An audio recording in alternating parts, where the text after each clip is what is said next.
Hi, I'm Dr. N. Edward Dourron at Pathways Fertility in Atlanta, Georgia.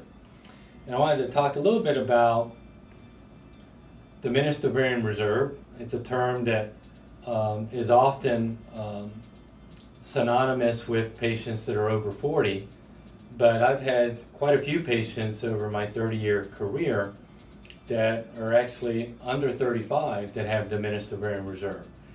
And sometimes that can be attributed to severe endometriosis and multiple surgeries that end up removing a lot of ovarian tissue and eggs with that.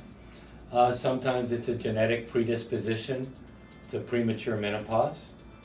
But the bottom line is that if you have patients, especially if they're younger, that have diminished ovarian reserve, the important concept there is that egg quantity is related to these markers like AMH or the follicle stimulating hormone FSH. So when you look at these markers of diminished ovarian reserve, they basically let us know that you're not going to produce a lot of eggs if you're given a conventional or standard stimulation protocol.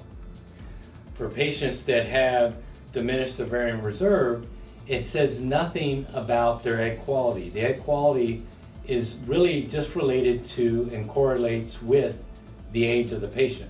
So if you have a 32-year-old patient that has diminished ovarian reserve and therefore is not going to make 20 eggs when you give her lots of gonadotropins, it doesn't matter that you can give her a minimal stimulation or natural cycle approach where she produces 4 to 6 eggs, because that's all she should need in order to have a healthy baby. So that some patients with diminished ovarian reserve and have a very low AMH level or an elevated FSH level, regardless of their age, are told that you really have no choice other than donor egg IVF. The important thing is that you always have to view things as your chronologic age and your ovarian age. So ovarian age is correlated to quantity of eggs. Chronologic age is correlated to quality of eggs and their subsequent embryos that develop.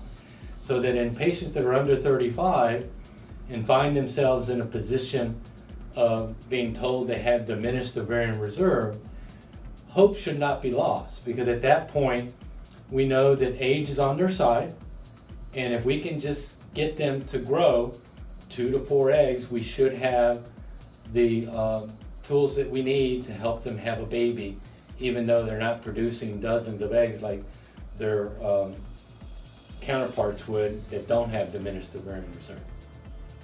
I hope this has been helpful. Thank you.